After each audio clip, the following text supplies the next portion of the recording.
기도하겠습니다. 사무엘상 2장 12절에서 17절에 있는 말씀 교도하시겠습니다. 2장 12절입니다. 엘리의 아들들은 행실이 나빠 여호와를 알지 못하더라.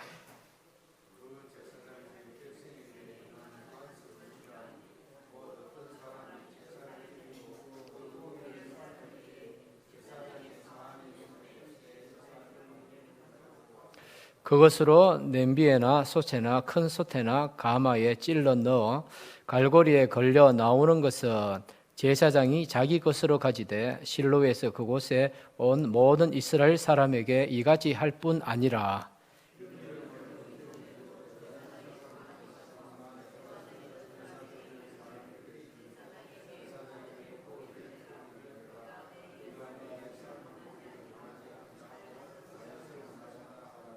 그 사람이 이르기를 반드시 먼저 기름을 태운 후에 내 마음에 원하는 대로 가지라 하면 그가 말하기를 아니라 지금 내게 내라 그렇지 아니하면 내가 억지로 빼앗으리라 하였으니 그들이 여호와의 제사를 멸시함이었더라. 아멘. 이 저녁에 이 고기 이야기가 성경에 기록이 되어 있습니다. 고기 이야기가 나오는 바람에 배가 더 출출하신 분이 계실는지 모르겠습니다. 예. 우리가 생활하면서 많은 노력들을 하면서 이렇게 생활하죠. 특별히 많은 노력을 하는 부분 가운데 하나가 우리의 가정을, 그죠? 이 가정을 바르게 잘 세우기 위해서 특별히 노력을 많이 합니다. 그래서 어떻게 하면 행복한 가정을 만들 것인가, 또 어떻게 보면 또 이 행복한 가정을 잘 또 유지하고 또 잘 이렇게 간수할 것인가에 대해서 많은 노력들을 합니다. 그래서 시중에 보면 행복한 가정을 위해서 많은 지침서 같은 책들도 많이 있습니다. 그 중에 행복한 가정을 위해서 H.L. 맥켄 박사라 하는 사람이 10가지 비결을 이렇게 요약해서 제시한 그런 글이 있습니다. 그 보면은 한 10가지 우리의 가정의 행복을 위해서 어떻게 하면 될 것인가 한번 쭉 설명을 하는데 보니까 좀 신앙적인 부분이 있는 것 같아서 잠시 한번 인용을 해봤습니다. 첫째는 결혼 생활의 목표를 가지라. 그래야 되죠. 결혼 생활의 목표. 우리 가정 생활을 하면서 목표가 있어야 된다. 가정도 목표가 있어야 된다는 거. 또 두 번째로는 결혼 전에는 두 눈을 뜨고 결혼 후에는 한 눈을 감아라 되십니다. 그리고 결혼 전에는 이제 그 상대방에 대해서 단디 잘 보고 실수하지 않도록 잘 관찰하라는 거고, 그런데 결혼하고 난 뒤에는 한 눈은 감아라는 거야. 한 눈 감으면 어떻게 됩니까? 봐줄 것 서로 좀 봐주면서 살아라 이 뜻이에요. 쉽게 말하면 볼 것 안 볼 것 다 세세하게 보면서 이렇게 이야기하기 시작하면 가정에 그죠 평화가 없다는 거죠. 피곤하다는 거죠. 피차간에. 그러니까 결혼하고 난 뒤에는 한 눈 감고 그냥 막 그렇게 살아가는 거죠. 서로가 이해하면서. 또 세 번째로는 비교당하면 비참해지고 비밀은 비극을 잉태한다. 그래서 서로 비교하지 말고 또 서로의 그 어떤 그 비밀스러운 것 때문에 문제가 되어지지 않도록 그렇게 하라. 그런 것이고요. 또 화를 품은 채 잠들지 말라. 또 서로 부부간에 잘 때도 마주 보지 말고 같은 방향을 보라. 그렇게 말하고 있습니다. 또 돈을 사용하는 데 있어서 하나가 되라. 또 입술에 30초가 가슴에 30년이 된다는 걸 알아라. 그렇게요. 그래서 우리가 부부간에 서로 이야기할 때도 짧게 말하잖아요. 그죠? 30초 정도 말하면 충분히 할 말 다 하죠. 그죠?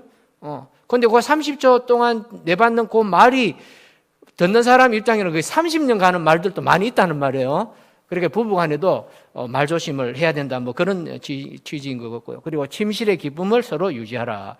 그래서 각방을 가능한 쓰지 말라. 그렇게 말하기도 하고 또 서로 격려하고 신바람 나게 하라. 그죠? 그런 말들을 합니다. 지금 제가 9가지를 이야기했습니다. 그런데 제일 중요한 게 있어요. 행복한 가정을 만드는 데 있어서 제일 중요한 거. 마지막 10번째가 뭐냐면 기도로 하루를 열고 기도로 하루를 닫아라. 그렇게 되어 있습니다. 그러니까 실질적으로 우리의 모든 그 가정 생활에 있어서 제일 중요한 것은 기도로 시작하고 기도로 마감하는 거죠. 그래서 저도 이제 잘 때 꼭 이제 눈을 감고 침대에 누워서 이렇게 기도를 합니다. 짧게. 하나님 오늘 또 아침부터 이 눕는 데까지 하나님께서 함께 해주셨음을 감사합니다 하면서 그렇게 눈을 감고 다음 날을 기다립니다. 이 기도로서 그 가정을 이제 영적으로 이제 지킨다는 거죠. 근데 이렇게 우리가 부단히 행복한 가정을 위해서 노력을 하는데 가장 아름다워야 할 가정이 누구의 가정일까? 어떤 가정이 가장 세상적으로 볼 때 가장 아름다운 가정이 되어져야 하느냐 하면 바로 영적인 가정이 가장 아름다운 가정, 행복한 가정이 되어져야 된다는 거 사실은. 그래 우리 하나님을 믿는 우리 가정이 가장 완벽한, 어떻게 보면 가장 완벽한 그런 가정의 모습으로 우리가 살아드려야 된다는 거죠. 그게 하나님이 우리에게 원하시는 그런 우리의 가정의 모범된 모습이에요. 그래서 하나님이 아담과 하와를 만들어 놓고 허허 벌판에 또 뿌려놓은 게 아니고 어디에다가 생활할 수 있도록 만들어 놓으셨습니까? 그렇죠. 동산 중앙에다가 딱, 그죠? 에덴 동산 한가운데 딱 만들어 놓으셨죠. 그러면 가장 완벽하고 가장 행복한 조건들과 환경들을 하나님이 보여주시면서 그 속에서 하나님의 말씀에 순종하여 더 풍성한 영적인 삶들을 행복을 누리라고 그렇게 우리의 가정을 만들어 주셨습니다. 그런데 안타깝게도 우리 주위에 보면 이 가정이 행복하지 못한 상태에 있는 모습들을 많이 볼 수가 있습니다. 가정이 파탄 나기도 하고 가정에 문제가 있고 또 아내와 남편 또 자식과 부모와의 관계가 원만하지 못한 그런 가정들을 실제로 보면 많이 볼 수가 있습니다. 근데 문제는 무엇인가 하면 안 믿는 집이 그러면은 이해가 돼요. 그렇죠. 예수 안 믿는 집이 뭐 싸우기도 하고 다투기도 하고 분쟁이 생기고 하는 거는 이해가 돼요. 왜? 성경적으로 거기 맞거든. 왜냐하면 하나님의 그 축복과 또 하나님의 은혜가 없으니까요. 아주 이기적인 마음으로 살 수밖에 없는 게 우리 인간의 본성이거든. 그러다 보니까 예수 안 믿는 가정에서 생기는 문제는 우리가 주위에서 볼 때는 조금 안 됐다 싶은 생각이 들지만 우리가 영적으로 볼 때는 그래, 그럴 수밖에 없지 이렇게 돼야 되는 거예요. 답은 사실은. 왜? 하나님이 없으니까요. 예수님을 안 믿기 때문에 사탄의 권세 아래 있기 때문에 세속적인 생각이 부부간의 생각들을 다 지배를 하게 되어지고 또 세속적인 방식이 자녀를 교육하는데 도입이 되어지는 거예요. 그러니까 문제가 생길 수밖에 없는 것입니다. 그런데 문제는 뭐냐면 오늘의 말씀을 통해서 우리가 살펴보고자 하는 바는 무엇인가 하면 믿음이 좋은 가문인데도 불구하고 하나님 보실 때에 아니다라고 생각되는 가정이 있다는 것이에요. 외형적으로 볼 때는 신앙의 바탕이 잘 되어져 있다는 거죠. 겉모습으로 볼 때는 신앙의 모든 좋은 환경들, 조건들이 다 구비되어져 있다는 것이에요. 그런데 안으로 들어가 보니까 예수 안 믿는 집안이나 똑같은 거예요. 하나님을 안 믿는 집이나 똑같더라는 거예요. 그것에 대해서 오늘 하나님이 우리에게 말씀을 하고 있는 겁니다. 우리가 경각심을 갖고 생각해 봐야 될 것이 무엇이냐면 바로 믿음의 가문에 있음에도 불구하고 불량신앙인이 나타날 수 있다는 것. 그것을 우리가 좀 경각심을 갖고 생각해 봐야 된다는 겁니다. 읽은 말씀에 보면 엘리 제사장의 아들들이 나옵니다. 그죠? 엘리, 그래서 12절에 보니까요. 엘리의 아들들은 이렇게 시작합니다. 그래서 엘리 제사장의 아들들에 관한 이야기들을 쭉 이렇게 기록을 하고 있는데 엘리 제사장 하면은 어떤 사람입니까? 왕정 시대의 앞에 있는 그런 사사를 대표했던 사사 시대를 대표했던 제사장이면서도 사사가 바로 이 엘리 제사장이에요. 그런데 이 제사장인데도 불구하고 제사장의 가문인데도 불구하고 하나님이 그들의 아들의 모습을 평가하실 때는 어떤 아들로 평가하느냐? 12절 중간에 나오지 않습니까? 엘리의 아들들은 행실이 나빠 여호와를 알지 못하더라. 그렇게 표현합니다. 여호와를 알지 못하더라. 그렇게 표현하고 있습니다. 그런데 실제로 이 엘리 제사장의 아들들 홈리와 비나스가 하나님을 몰랐겠습니까? 하나님을 알지요. 왜 몰라요? 하나님을 압니다. 왜? 엘리는요 제사장 가문이거든요. 레위 지파 가문이거든요. 그걸 제사장 가문은요 세습이에요. 세습. 아버지가 제사장이면 그 아들들이 자동으로 제사장이에요. 요즘은 아버지가 목사라고 아들 딸이 목사 되는 건 없잖아요. 혹 되려면 신학교 가서 신대문 가서 시험 치고 목사 되고 안수 받고 해야 되잖아요. 뭐 그까지는 별 문제 없는데 간혹 보면 아버지가 그 교회 담임 목사라고 그 아들을 또 그 교회 담임 후임으로 이렇게 데리고 올라다가 이제 문제가 생기는 교회들은 많이 있지 않습니까? 대구에도 보면 그 큰 교회도 그런 교회가 있습니다. 아버지가 그 큰 교회 담임 목사님 은퇴하시면서 자기 아들을 그 후임 목사님으로 딱 세웠어요. 근데 그 세웠는데 그게 오래 가지 못하더라고요. 오래 못 가고 거기서 이렇게 또 분리가 돼가지고 다른 교인들이 많은 교인들이 그 교회를 떠나버렸어요. 근데 그 떠날 때에 떠난 명목 중에 하나가 무엇이냐면 그 목사님의 아들이 젊었을 때에 신앙이 엉망이었다라고 하는 거예요. 약점이 하나 있었어요. 지금은 이제 거듭나고 성령의 그 은혜를 체험해서 뭐 목회도 잘하셔요. 연세가 지금 아드님도 지금 한 60 정도 되신 분이에요. 좀 몇 년 됐는데. 근데 이분이 젊었을 때에 청년의 때에 목사님의 아들이었음에도 불구하고 신앙생활을 제대로 안 한 거예요. 주일날 예배도 잘 안 드리고 또 뭐 세속적으로 표현하면 나쁜 짓도 많이 하고 막 건들건들하게 건달 비슷하게 이렇게 젊은 청년 때를 보냈거든요. 그리고 난 뒤에 성령 체험하고 거듭나서 뭐 미국 가서 공부하고 그렇게 돌아왔어요. 그러고 온 거예요.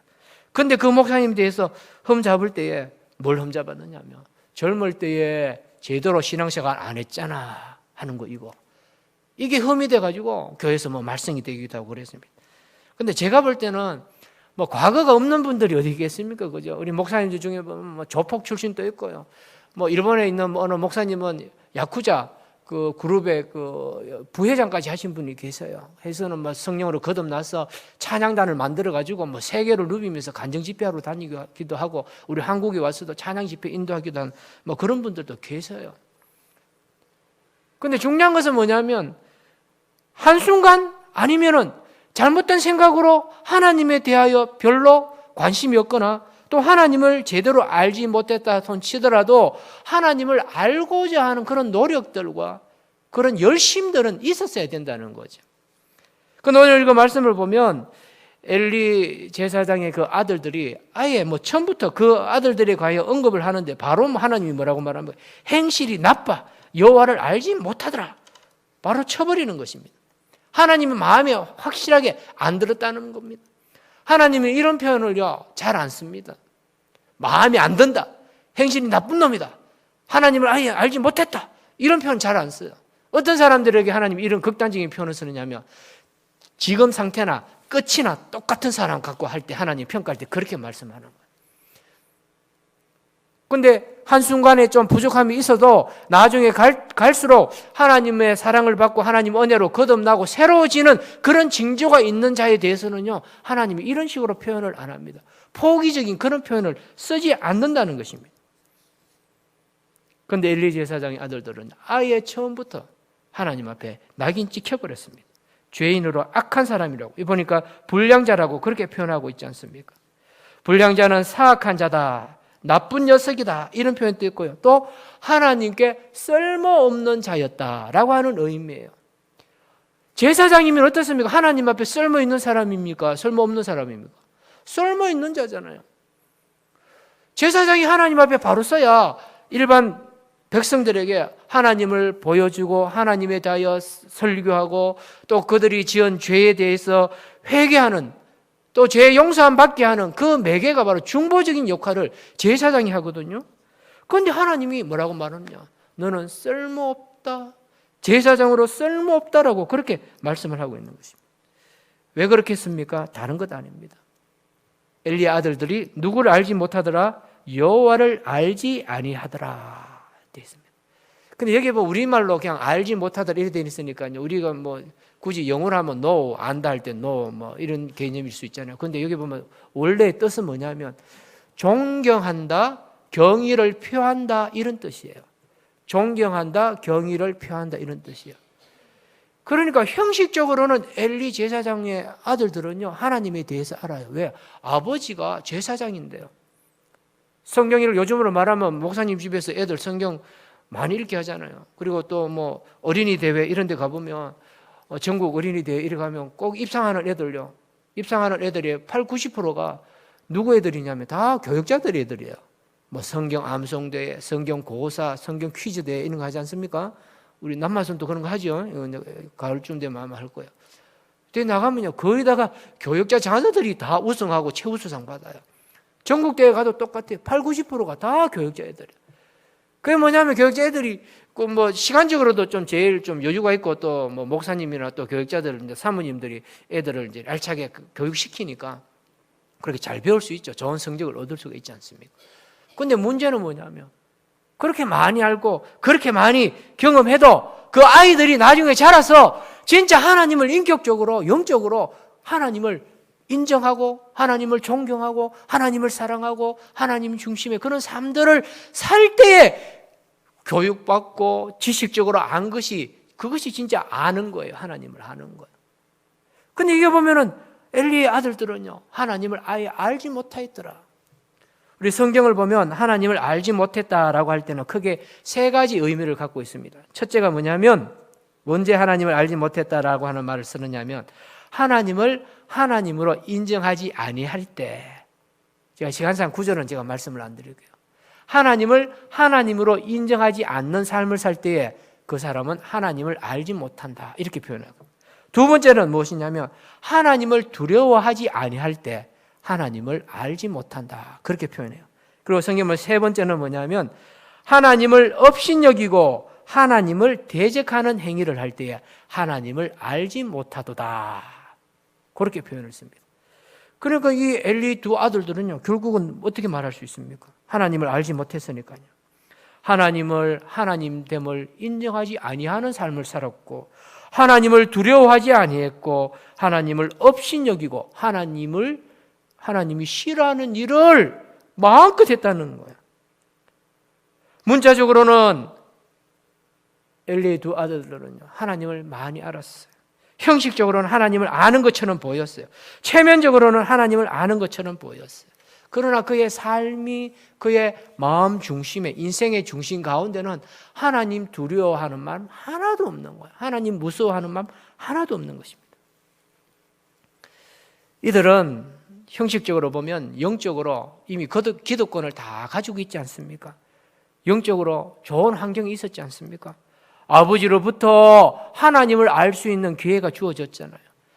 또 율법을 얼마나 가까이 했겠습니까? 율법을 알 수 있는, 많이 알 수 있는 그런 은혜의 바운더리 안에 있지 않습니까? 뿐만 아니죠. 제사를 직접 자기들이 다 주장을 했잖아요.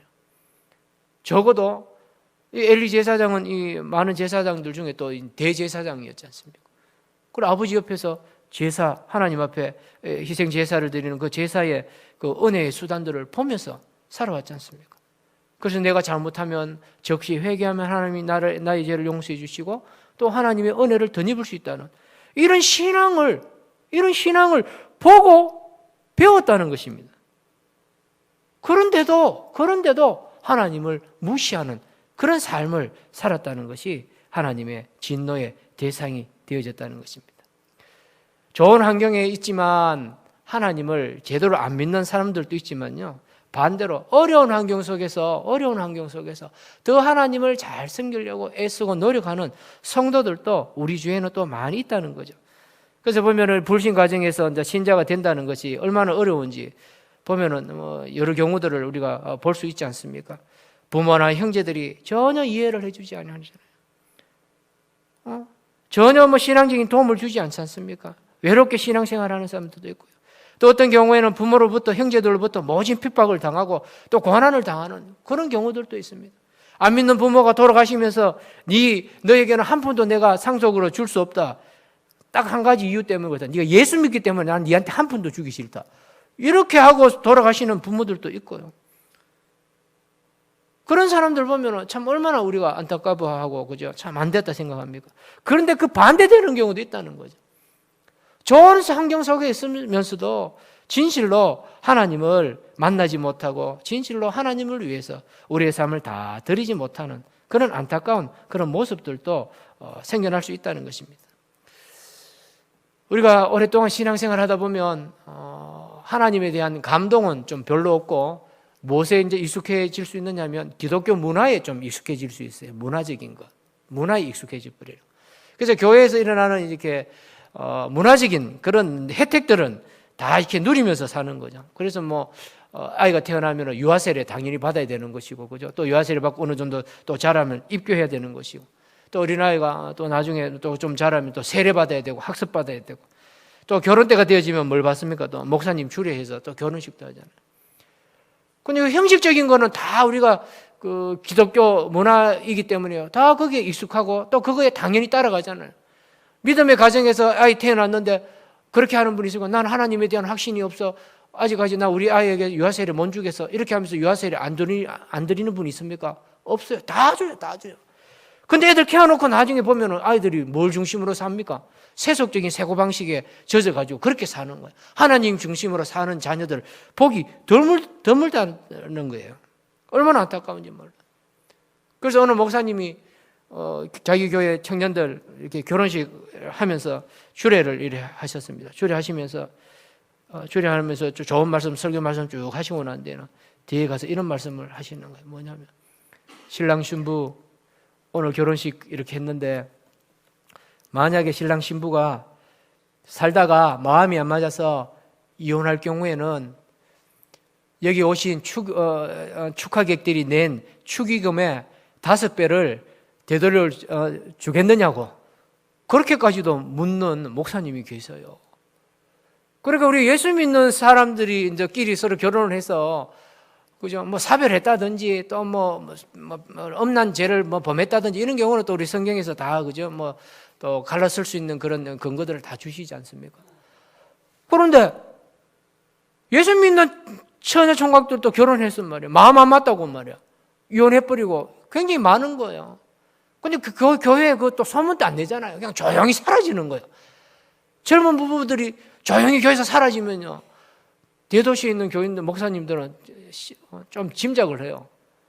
2가지 정도로 짐작해요. 더 크고 더 좋은 교회 갔나? 아니면 하나는 갈랐었나? 워낙 많이 갈랐으니까. 그러니까 목사님이 아예 예식하시면서 그런 말씀을 해요.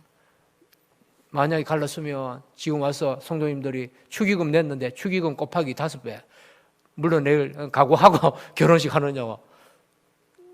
그 말 듣고 이제 신랑 신부가 한 번 더 생각하고 거기다가 예라고 하죠. 예식하는 날인데 다 예라고 합니다. 지금 뭐 그렇게 돼버린 거예요. 시대가. 왜 이런 시대가 돼버렸겠습니까?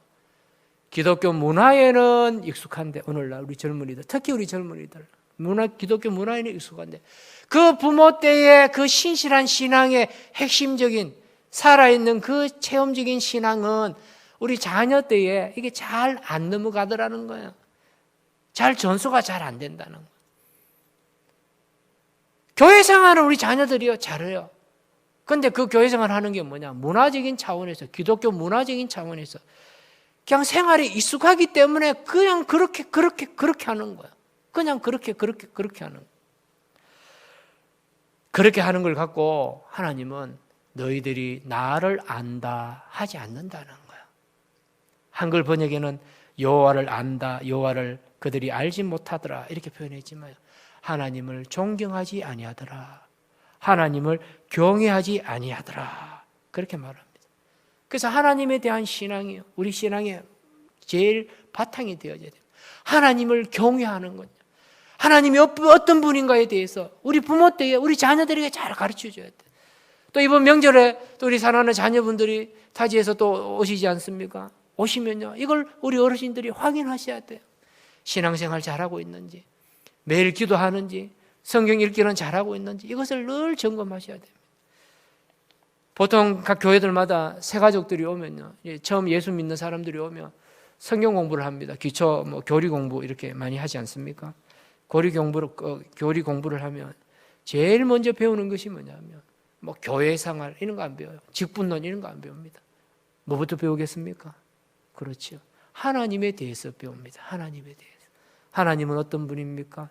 천지를 창조하신 분입니다. 하나님은 어떤 분입니까? 나를 이 땅에 존재케 하신 분입니다. 하나님은 어떤 분입니까? 우리를 사랑하는 분입니다. 하나님은 어떤 분입니까? 우리를 축복하시는 분입니다. 복 주고 싶어 하시는 분입니다. 하나님에 대해서 배우는 거예요. 그 시간에 하나님에 대해서 확실하게 딱 찡하게 체험해야 진짜 하나님 믿는 성도가 되는 거야.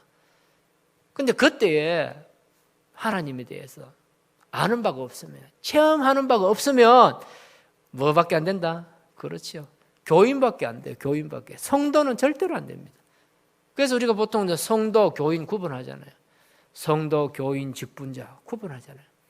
교인밖에 안 되는 거예요. 교인밖에 안 되는 거예요. 어떻게 보면 여기 나오는 홈리와 비나스, 엘리의 두 아들들은요, 겉만 하나님 앞에 하나님의 백성인처럼 보였어요. 그렇지만 그들의 속은, 영혼은 하나님 앞에 합당하지 아니하는 그런 모습으로 살았습니다. 더군다나 그들의 직분이 무엇입니까? 제사장이잖아요. 제사장. 어떻게 보면 이 말씀은요, 일단 우리 목사들한테 적용되는 거예요. 사실은. 그죠? 목사들은 정신 차리고 하나님 말씀 잘 가르쳐야 되고, 정신 차리고 우리 성도들 앞에 바른 예배 인도하고, 또 정신 차리고 우리 성도들이 하나님을 잘 만날 수 있도록 잘 가르치고 인도하는 그 역할이 오늘 우리 목사들에게 있는 거예요. 그래서 제일 중요한 것은 우리 목사들이 먼저 정신을 차리고 각성을 잘해야 되죠. 그 다음으로 우리 성도님들이 우리 자녀들을 양육하고, 또 우리 자녀들을 신앙으로 교육시키실 때 형식적으로 하나님을 만나는 게 아니고 진짜 하나님을 체험할 수 있는, 진짜 하나님하고 찡한 관계를 이룰 수 있는 그런 영적인 지도자로서의 우리 부모님들이 살아가야 된다는 겁니다. 그래서 유대인들은요, 이 자녀들을 교육시킬 때, 신앙 교육을 할 때에 반드시 이런 절차들을 밟는다고 합니다. 주일날 교회 가서 예배 드리고, 또 유대인들이니까요, 이렇게 회당에 가서 안식일 그 율법학자로부터 말씀을 듣고 예배를 드리고 난 뒤에 집으로 돌아가지 않습니까? 집으로 돌아가면 같이 테이블에 앉아서 가장되는 아버지가 자녀들에게 묻습니다. 철수야, 너는 오늘 우리 식으로 표현하면 목사님 설교 들었는데 어떤 말씀이 가장 마음에 와닿니? 어떤 말씀이 제일 기억에 나니? 이런 묻는 거야. 철수가 이야기하면 그 다음에 영희야, 너는 어떠니? 어떤 말씀이 가장 마음에 왔어? 다음에 당신은 어때요? 아이고, 아버님은 또 어떻습니까? 우리 며느님은 어떻습니까? 아이, 사위 김군 자네는 어떤가? 하나님 말씀이 어떻게 왔어? 그렇게 서로 이렇게 토론하고요. 그 말씀을 서로 나누면서 기도하는 거예요. 그러니까 그 수천 년 동안 이스라엘 백성들이, 유대인들이요, 그 신앙, 하나님에 대한 절대 신앙을 잃지 않잖아요. 유럽 같은 데 좋은 호텔에 가면 유대인 전용 엘리베이터가 있대요. 저는 제가 직접 보지는 않았습니다. 글을 보니까요, 그렇게 글이 있어요. 전용 유대인들 엘리베이터가 있어요. 왜냐하면 얘네들은 안식일 날로 그 보폭이 걸어갈 거리가 딱 제한되어 있지 않습니까? 2,000보에서 1km 정도. 2,000보에 1km 정도 될 겁니다. 딱 제한되어 있잖아요. 그래, 유대인들이 외국 갔는데 말이에요. 볼일 보라고 막 걸어다니면 자기들이 율법을 어기잖아요. 그러니까 그 호텔에서 최대한 적게 걷도록 만들려고. 최대한 적게 걷도록 만들려고. 딱 유대인들 두 발 딱 떼면 엘리베이터 딱 타고 쭉 내려가서 두 발 떼면 자동차 탈 수 있도록 그런 식으로 하는 거예요. 그 자동차도 이게 바퀴가 한 바퀴 돌면 그게 사실 1m잖아요. 그래 계산할 제가 볼 때는 그렇게 계산하면은 걔네들 하루에 안식일을 해도 2,000보 이상 걷지 싶어요. 그런데 그 정도로 제가 말씀드리고 싶은 그 정도로 철저하게 어떻게 하든 율법 지키려고, 그죠? 하나님 명령 지키려고 하는 그 열심, 그죠? 그걸 우리가 그죠? 생각해 볼 때에 그런 교육과 그런 가르침이 바탕이 되어지더라는 것입니다. 아무쪼록 이 말씀을 잘 기억하셔서 하나님께서 우리 사랑하는 성도님들에게 영적으로 얼마나 좋은 조건 주셨어요. 얼마나 좋은 환경 주셨습니까? 이 환경들이 좀 헛되지 아니하고 또 바르게 하나님의 말씀으로 잘 양육해서 여러분의 영적인 그 계보가 영원토록 이어져서 하나님의 신실한 복들을 경험하시는 우리 모든 성도님들이 되시기를 주님의 이름으로 간절히 축원합니다. 아멘. 기도하겠습니다. 아버지 하나님 감사합니다. 저희들에게 또 귀한 말씀 들려주시고 한참 믿음의 가정이 어때야 할 것인지 또 알게 하시니 감사합니다. 엘리 제사장의 가문이 형식적으로는 참 제사장의 가문이요, 영적인 지도자의 가정이었지만 참 하나님을 제대로 알지 못하고 하나님을 경험하지 못하고 그들의 삶의 중심이 하나님을 인정하지 못하는 그러한 삶이었다는 것을 살펴봅니다. 아버지 하나님, 사랑하는 우리 성도들의 가정은 참 주님 주신 아름다운 영적인 환경들이 참 축복으로 여겨지게 하여 주시고, 또 또 주신 이 은총들을 우리 자자손손 잘 이어갈 수 있는 영안들을 허락하여 주시옵소서. 또 혹시나 믿지 않는 우리 자녀들이 있다면 하나님 믿게 하여 주시고 예수님 만나게 하여 주시고 성령의 체험 있게 하여 주셔서 참 우리 온 믿음의 권속들이 참 거듭나며 하나님의 축복 가운데 늘 기뻐하며 즐거워하는 일들 많이 많이 경험할 수 있도록 역사하여 주시옵소서. 감사하며 예수님 이름으로 간절히 기도하옵나이다. 아멘.